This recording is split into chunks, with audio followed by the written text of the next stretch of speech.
Uh, we are today broadcasting from outside the Minister for Immigration, David Coleman. This is an open protest declared by the refugees who arrived by boat 11 days ago.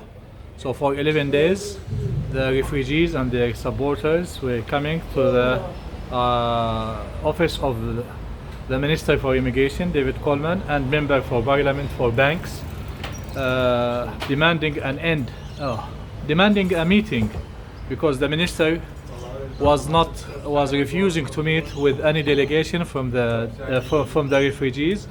The refugees who came by boat between 2011 to 2014. They have been requesting a meeting with the Minister for Immigration, and he was refusing for 40 weeks. So they declared an open protest outside the Minister's office, 24 hours, 7 days. Just a brief background of these people. Between 2011 to 2014, around 35,000 refugees arrived by boats, and the government declared that they will not. The government declared that they will not give them any permanent, and they will destroy their life by any means. The government since then was very slow in processing the applications, to the point that thousands of them until now they did not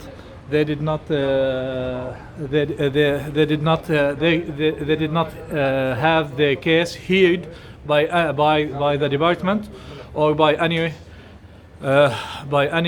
of the bodies that look at these cases.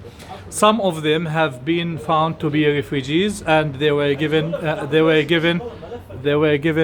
temporary protection visas, and this temporary protection visas is very harsh visa. It doesn't allow these people to bring their families to Australia. It doesn't allow them to apply for permanent residence. It doesn't allow them to access many services, including tertiary education or many welfare services, and it doesn't allow them to travel to other countries to meet with their families. And here, outside the ministers, many of these refugees were coming and demanding to meet the minister to tell him that they did not see their kids for 9 years. 9 years. 8 years, 9 years. The majority have been in this country for between 8 years to 9 years, and they were separated from their families. They did not see their kids, they did not see their wives, they did not see the parents. Some of them had kids that were born after they left the country, and they did not have the chance to meet with them until now, for a couple of years. And some of them had one of their parents or family members died, and they did not have a chance to say the last goodbye for them. They are coming here just to ask for meeting with the minister, just to ask him what is this government is intending to do with these cases, about 35,000 cases, and when this harsh treatment will finish. We are coming. We just help them. I'm part of many organizations that help these people, and we are coming here. We are maintaining prisons 24 hours every day for the last 11 days. We expect that we will or these people and the organizations that help them will escalate the matter to the next week, which includes protesting outside the Prime Minister's home and take further actions. We expect that this protest will go for weeks, maybe months, and they are preparing to do this because for 9 years the government did not hear them, they did not listen to them, and they did not meet with any of their representatives to check. And the government is not detailing what they want to do with these people. Nobody clever, nobody with some conscience can expect that these people will be separated from their kids and families, from their wives, from their parents indefinitely. And the government needs to come up with some kind of solution, and we hope that the minister will listen quickly before things escalating. On the other side, the harsh treatment of the refugees are costing Australia billions of dollars. These billions of dollars is needed for something else. We are going through very harsh times because of the coronavirus and the lockdown. Australia had lost at least 8% of its GDP, and the unemployment has skyrocketed. At the moment, we have 7 million people who doesn't work, and are receiving money from the government. These billions of dollars that is used to treat these people harshly, to separate families, and to detain some of them, or to take some of them to repeatedly to the courts, after courts, process these people, or just divert a lot of resources to deal with these people in a special manner. These billions of dollars is needed for the Australian economy, and we think that Australian government has an obligation now to the Australian people to end this harsh treatment of these refugees. Some of these refugees cannot study, as I said, or cannot work in their professions because of the kind of the nature of their visa. And instead of working and paying taxes, the government is ready to pay for them some welfare payments, which double cost the budget and the tax and impacting the taxpayers in very negative way. Again, we are not. This is a humanitarian issue. We should not talk about things in terms of dollar and how much it costs. But even if we talk about this in these terms, we are losing more money by treating these people harshly and violating international treaties and international law, treaties that Australia had signed more than a half century ago. Treaties to protect, for example, the families, to support the kids. Some of these guys, or all of these guys, they did not see their families for 9 years, and this is a very clear violation to the international treaties to protect the children and families, which Australia signed about half a century ago. Again, we will be here for I and other organizations, and some of these people are coming here on daily basis,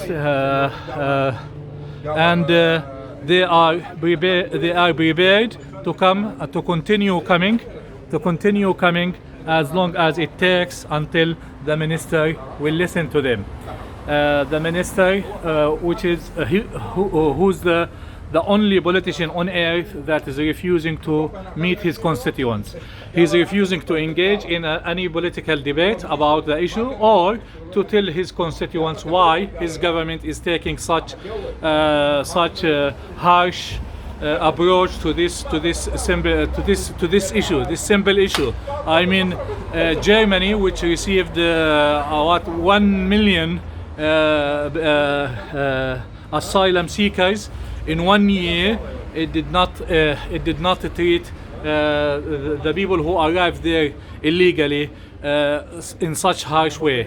Australia, which was receiving only about 5,000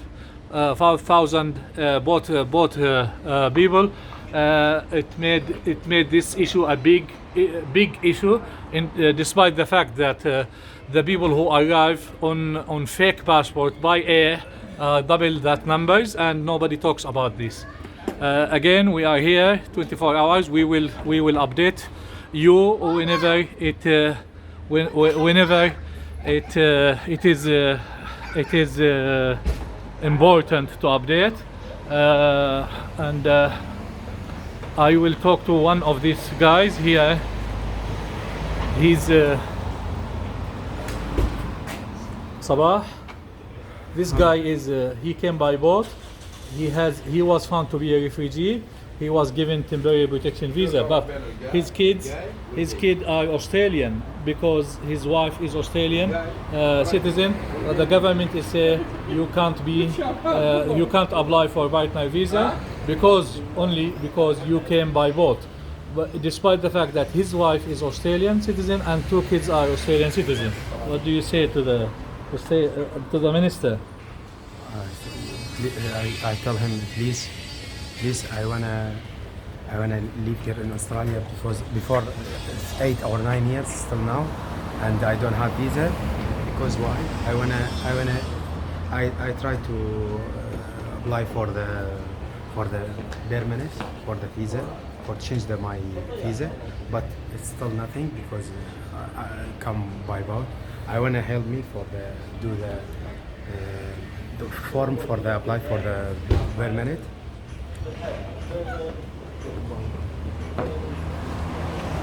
The daughter is Australian citizen. She's Australian citizen. This is a hypocrisy. Half of the family are Australian citizen, and the government says the only way you can become Australian is you need to leave the country. How he will leave the country and leave the kids behind and leave the wife behind? And you are here every day. I still here every day, and I want to come still every day, 24 hours. Where you give me the permanent visa, I want to back to home. If you don't give me the visa, I want to still here 24 hours every day. This is one of the guys. The other guys also. This guy he's lucky because his wife is an Australian citizen and she can be with him. The other guys you can see are people who are separated from their kids for 9 years, and they did not see their families. They did not see their kids for 8 years or 9 years, and they did not meet with their wives for 9 years. And you can imagine if what kind of government, what kind of country that's called democracy, that respect human rights, but separate families for so long. And the biggest problem why these people are coming here every day, 24 hours, is because they don't know when their blight will finish. This is an open matter because every 3 years or 5 years they need to just renew the temporary visa, which does not allow the family reunion and does not allow them to travel anywhere to see their family and to meet with their parents and to be on the side of loved ones who are sick or are dying. Again, we will update whenever it is possible or it's important. We are outside the minister's office, 22 Rivesby Place, Rivesby, 24 hours, 7 days, and from the next week there will be an escalation and we will keep you updated.